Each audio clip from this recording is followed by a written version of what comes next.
verset 1er. Éternel, c'est toi que je crie, mon rocher. Ne reste pas sourd à ma voix, de peur que si tu t'éloignes sans me répondre, je ne sois semblable à ceux qui descendent dans la fosse. Écoute la voix de mes supplications quand je crie à toi. Quand je lève mes mains vers ton sanctuaire, ne m'emporte pas avec les méchants et les hommes iniques qui parlent de paix à leurs prochains et qui ont la malice dans le cœur. Rends-leur selon leurs œuvres et selon la malice de leurs actions. Rends-leur selon l'ouvrage de leurs mains. Donne-leur le salaire qu'ils méritent, car ils ne sont pas attentifs aux œuvres de l'Éternel, à l'ouvrage de ses mains. Qu'il les renverse et ne les relève point. Béni soit l'Éternel, car il exauce la voix de mes supplications. L'Éternel est ma force et mon bouclier. En lui mon cœur se confie et je suis secouru. J'ai de l'allégresse dans le cœur et je loue par mes chants l'Éternel à la force de son peuple. Il est le rocher des délivrances de son oint. Sauve ton peuple et bénis ton héritage. Sois leur berger et leur soutien pour toujours. Amen. Vous voyez ici dans ce psaume 28, vous avez déjà personnellement la réponse aux questions que vous demandez à Dieu dans vos vies. Je sais que chaque jour, on crie à Dieu. Seigneur, aide-moi, Abba Père, aide-moi, Seigneur, j'ai tant de difficultés. Seigneur, j'ai tant de problèmes, je veux que tu m'aides. Mais ce matin, le Seigneur déjà te répond, il répond déjà à tes préoccupations. Normalement, on pouvait même tout fermer et partir. Mais on a toujours besoin de la parole. Parce que tout le monde ne comprend pas de la même manière. Voilà pourquoi l'évangile toujours est important. Lorsqu'on finit de louer le Seigneur, on finit de le glorifier. On commence à... Et après un moment, pour la parole. Et vous voyez que au verset 5, on parle des méchants. Au verset, on va dire au verset 3 ou 4, oui. Il y a une partie où on parle des méchants, des personnes qui font n'importe quoi. 3, voilà, merci. Ne m'emporte pas avec les méchants et les hommes iniques, qui parlent de paix à leurs prochains et qui ont la malice dans leur cœur. C'est-à-dire que ce sont des fausses personnes, ce sont des personnes, on va les dire quoi, les faux chrétiens. Et le plus souvent, c'est comme ça que nous sommes. Comme la sœur disait tout à l'heure, vous chantez, on chante, on vient juste par habitude. Mais est-ce qu'au fond de nos cœurs, on réalise que le Seigneur est notre Dieu?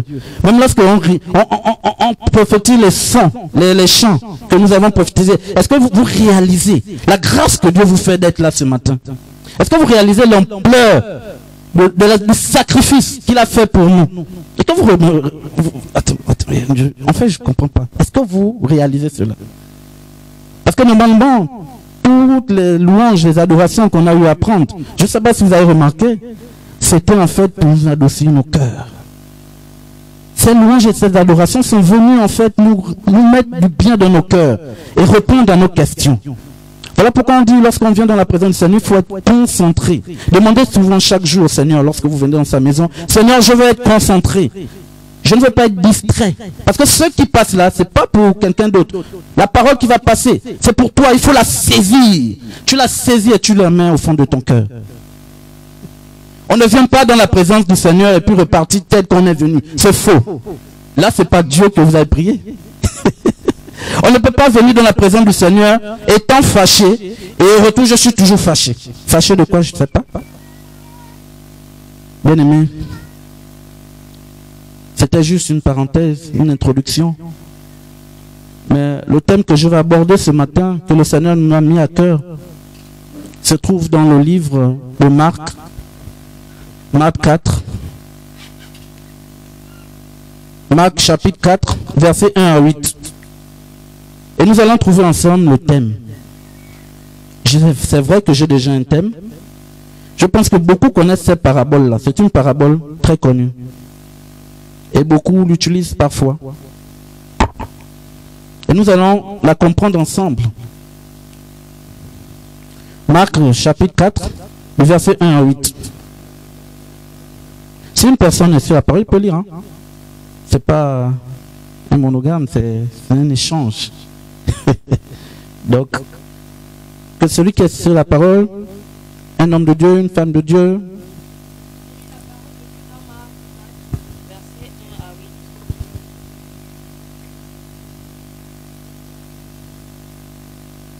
Oui, ma soeur, vas-y.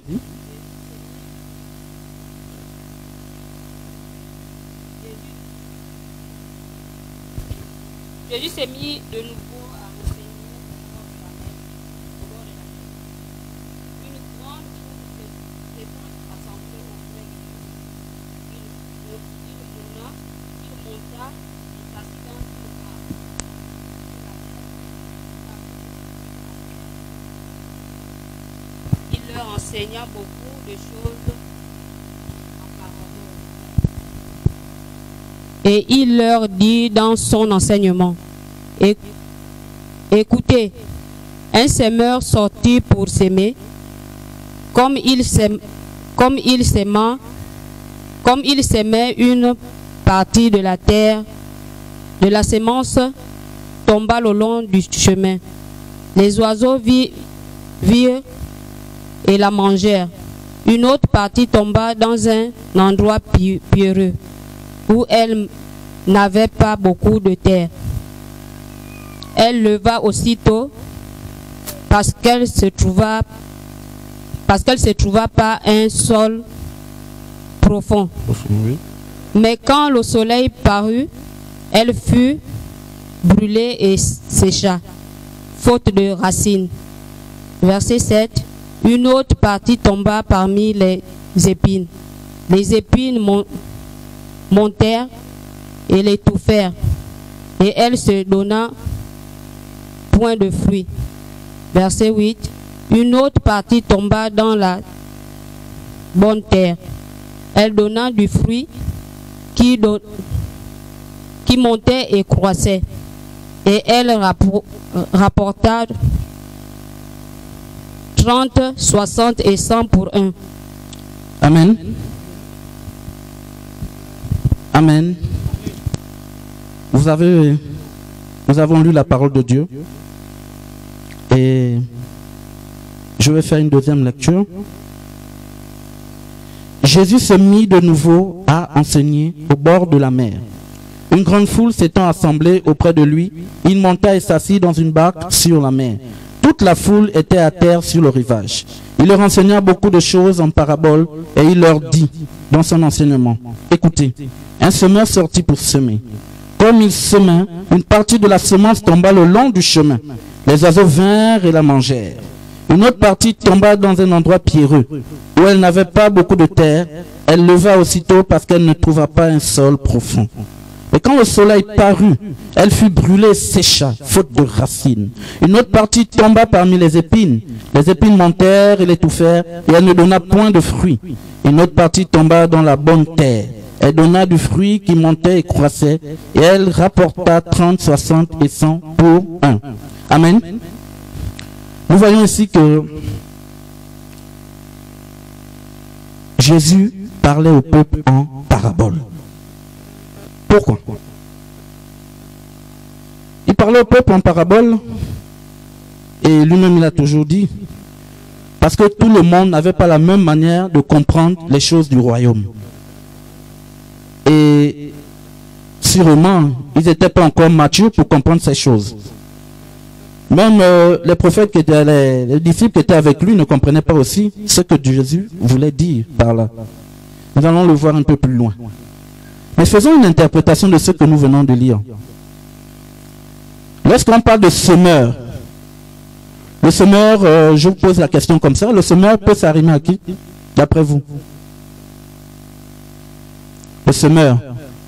Vous savez, c'est des paraboles. Et tous ensemble, les paraboles sont des mystères cachés, qui ne sont pas donnés à tout le monde. Mais je sais qu'ici, on a plus les népios. On a des enfants qui mangent la nourriture solide. Quand on parle de semeur, on peut l'apparenter à qui ici? Soyons libres. Ok. Donc ici, là, semeur, je vais reprendre. Le semeur ici peut être s'avenir à la personne de Jésus. Jésus, c'est le semeur. Et la semence peut s'arrimer ici à quoi? La parole de Dieu. Jésus lui-même, les paroles. Donc le semence c'est Jésus et la semence c'est la parole. Bien. La Bible déclare que au verset 4, 3, à partir du verset 3, un semeur sortit pour semer. Comme il semait, une partie de la semence tomba le long du chemin. Les oiseaux vinrent et la mangèrent. D'après vous, la semence c'est la parole de Dieu. Bien. Lorsque j'ai médité ce texte, le Seigneur m'a montré ici le type de chrétien que nous sommes. Quel type de chrétien sommes-nous? Et c'est le titre un peu du thème. Quel genre de chrétien es-tu? Je veux que tu enlèves les préjugés sur chacun de nous. Si tu as des problèmes, ton frère enlève déjà. Si tu as des problèmes, ta soeur, parce qu'il t'a offensé sur une parole ou quoi, enlève ça. Parce que ce thème-là nous concerne personnellement. Voilà pourquoi je l'ai intitulé « Quel genre de chrétien es-tu » La parole de Dieu dit que comme il semait, une partie de la semence tomba le long du chemin. C'est le premier type de chrétien que nous sommes d'ailleurs. Et les oiseaux vinrent et la mangèrent. Chaque jour, nous venons, nous laissons enseigner par l'homme de Dieu, le pasteur Christ, et les hommes que Dieu a choisis pour sa parole. Nous écoutons la parole, nous l'écoutons, mais nous ne la retenons pas. Et le verset 4 est à l'image de cette personne, de ce chrétien-là.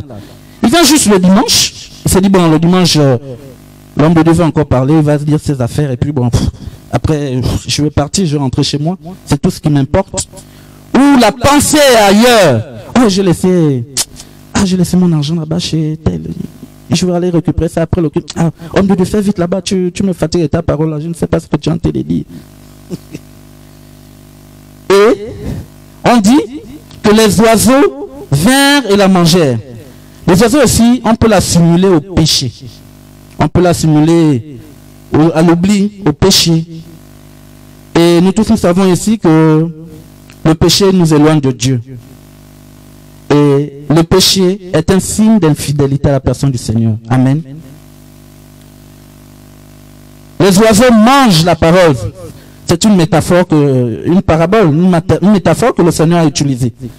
C'est l'image des chrétiens népios, des chrétiens immatures, qui prennent la parole, mais ne savent pas comment la mettre en pratique. Ça, c'est le premier type de chrétien. Qui viennent juste pour écouter, parce qu'ils sont bornés par la... Ils écoutent la parole, mais ne la mettent pas en pratique. Ils écoutent la parole, et le semeur qui est Jésus, sème la parole en eux, mais la parole disparaît, parce qu'ils sont encore enfants, et parce qu'ils ne comprennent pas le bien fondé de cette parole-là. Les graines qu'on répand en terre, la semence, c'est ça, les graines. Et la parole, c'est la graine que Jésus veut mettre en chacun de nous. Il veut mettre cette semence, cette graine-là, cette parole au fond de nous. Mais malheureusement, face aux épreuves, face au péché, face aux oublis, les oiseaux viennent et ils ne mangent. Donc nous oublions et nous laissons cette parole de côté. Ça, c'est le premier type de chrétien. Vous-même, vous allez vous poser la question à la fin. Quel genre de chrétien veux-tu être? Et forcément, vous allez me dire à la fin, je veux être ce chrétien, ce bon chrétien. Comme on dit, la parole de Dieu dit, au verset 8, une autre partie tomba dans la bonne terre et donna du fruit. C'est ce modèle de chrétien que nous voulons tous être, oui ou non? Ouais, vous ne voulez pas être le chrétien qui reçoit. Amen. Ok, donc c'est le premier type de chrétien, l'image de chrétiens népios, qui n'ont pas la parole en eux, qui n'arrivent pas à mûrir cette parole-là, que le semeur nous met en nous. Nous allons voir le deuxième type de chrétien. Allons-y. Marc 4, au verset 5. Au verset 5 dit quoi? Une autre partie tomba dans un endroit pierreux, où elle n'avait pas beaucoup de terre. Elle leva aussitôt parce qu'elle ne trouva pas un sol profond. Amen. Là, c'est le deuxième type de chrétien. Il est zélé. Le frère est zélé. Le frère aime la parole. Il a l'envie. Il est déterminé. Mais malheureusement, cette parole ne sait pas enracinée en lui. Et la parole de Dieu nous dit ici, elle n'avait pas beaucoup de terre. La terre, synonyme de semence. Ça veut dire quoi? Ça veut dire, pour semer, il faudrait avoir de la terre, la bonne terre. Il faudrait qu'il y ait de la terre pour que je sème. Et ce genre de chrétiens, ce sont des chrétiens qui montrent devant les hommes qu'ils sont zélés. Ils aiment la parole de Dieu. Mais arriver vers des dangers et des problèmes, parce que le sol, la parole n'est pas enracinée. Quand on parle d'enracinement, ça veut dire que la parole doit être en nous. On doit être parole en principe. Mais est-ce qu'on peut être parole? C'est la question que je vous pose. Jésus-Christ est parole. Est-ce qu'on peut aussi être parole, ma soeur? On peut être... Oui, allez-y. Est-ce qu'on peut être parole? On dit Jésus-Christ c'est la parole. Est-ce que nous on peut être parole? Oui, on peut être parole. On peut être parole, oui. À force de passer du temps dans la parole, je médite la parole, je la pratique jour et nuit. On peut être parole, c'est possible. Et lorsque nous lisons le verset 4, vous voyez vous-même, la parole se trouve au sol. Et malheureusement, c'est le genre de chrétien qu'on peut prêcher, il montre qu'il est zélé, mais en réalité il ne comprend rien de ce que nous sommes en train de dire. Et il n'est même pas humble. Parce qu'en toute chose, quand tu ne comprends pas, arrête le frère, eh bien, viens vers le pasteur. Oh, pasteur, la parole, je n'ai pas compris, elle est trop forte. Aujourd'hui, le peuple de Dieu n'a plus envie d'écouter la parole. Le peuple de Dieu n'a plus cette volonté-là d'écouter la parole. Le peuple de Dieu n'est plus attentif à ce qui se passe dans l'assemblée. On vient juste danser. On danse, on chante. Mais le Seigneur nous recommande d'être attentif à sa parole, d'être attentif au message. Il y a un message que le Seigneur donne. Vous vous rappelez, il y a 2 dimanches de cela, l'homme de Dieu était assis. Et nous sommes tous passés à côté de la plaque. Parce que nous sommes habitués aux habitudes. Nous sommes des personnes qui aiment faire comme nous on veut. Tout à l'heure on a dit Seigneur, ta volonté. Mais nous, c'est notre volonté. Il faudrait, peuple de Dieu, que nous soyons zélés. Et quand je parle de zèle, c'est un esprit en vérité. Ne venons pas parce qu'il faut faire plaisir aux parents. Ne venons pas parce que je dois faire plaisir à ma soeur. Elle aime bien me voir à l'église. Elle aime bien me voir au culte. Ma soeur, ça va bien. Et puis on pense à autre chose. Je n'aimerais pas que nous soyons ce genre de chrétiens-là, paresseux. Et on montre qu'on est zélé, on montre qu'on a l'amour pour le Seigneur. Mais en réalité, c'est nous qui faisons de mauvaises choses à la maison. En réalité, c'est nous qui n'aimons pas nos frères et sœurs. Les frères et les sœurs viennent à la maison, oh, tu es fâché. Tu as marre la bouille. Oh, il est encore venu faire quoi? Oh, faut pas qu'il m'embête. Moi, je suis tranquille avec mon mari et puis il vient m'embêter. Oh, je suis tranquille avec ma femme, il vient m'embêter. Soyons des chrétiens zélés pour la cause du Seigneur. Et je vais aborder une parenthèse. Lorsque ce genre de chrétiens sont des chrétiens, comme la parole de Dieu nous disait, qui mettent la malice dans leur cœur. Et le Seigneur nous rappelle que ce genre de chrétiens, lorsque vous les découvrez, ne les cachez pas. Il faut dire. Et ce thème m'amène aussi à parler de l'infidélité en Christ.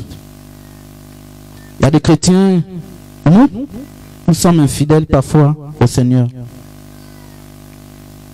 Et nous sommes tellement infidèles que nous devenons, par cette infidélité, nous devenons hypocrites.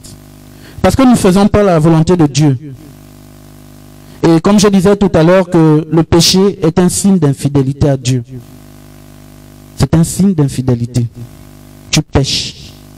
Ça veut dire, tout simplement, en péchant, tu te déconnectes de la gloire de Dieu dans ta vie. Voilà pourquoi, lorsque tu pêches, aussitôt demande pardon. Ne laisse pas le péché mûrir en toi. Parce que ce péché, lorsque ça va mûrir en toi, ça va causer autre chose. Et ça va faire en sorte que tu ne puisses pas rentrer dans la gloire que Dieu a prévue pour toi. Tant que tu ne te remets pas de cela. Nous allons voir des exemples. Nous pouvons lire la parole dans le livre de Josué. Donc, commençons par le livre de Nombres. Nombres chapitre 5, verset 6. Nombres chapitre 5, verset 6. Vous allez voir comment le peuple d'Israël se comportait envers le Seigneur. Et c'est comme ça que beaucoup de chrétiens sont. Nous sommes comme ça là. Nombres chapitre 5, verset 6. C'est celui qui a la page, vas-y.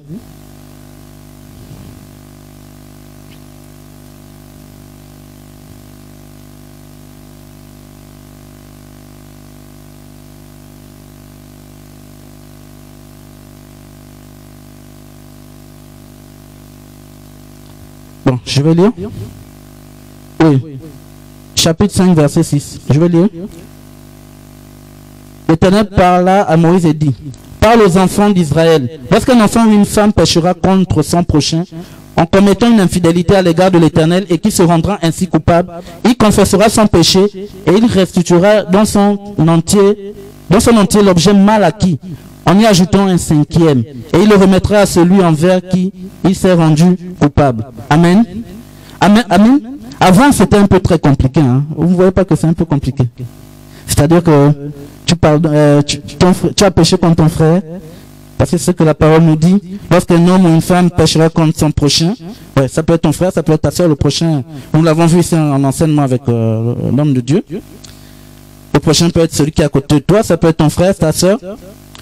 Et tu commets quoi? Une infidélité à l'égard de l'Éternel. Donc ça dit que le fait de pécher contre ton frère, tu pèches devant Dieu.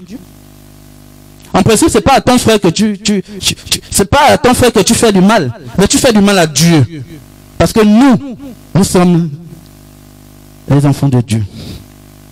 Nous sommes, chrétiens signifie petit Dieu. Nous sommes des petits dieux. Donc, lorsque tu fais du mal à ton frère, en pensant que c'est à Dieu que tu as fait du mal, tu fais du mal à ton frère en pensant que c'est à lui que tu as fait du mal. Non, tu fais du mal à Dieu. Nous allons voir. Allons-y, comprenons. Donc, on a dit quoi? On dit, où une femme péchera contre son prochain en commettant une infidélité à l'égard de l'Éternel. Vous voyez bien, une infidélité. Péché accompagné d'infidélité. Et lorsqu'on fait le rapproche, on dit que le péché est un signe d'infidélité. Ça peut être toutes sortes de péchés. Le mensonge, c'est un péché. Le vol, c'est un péché. La jalousie, mal coordonnée, c'est un péché.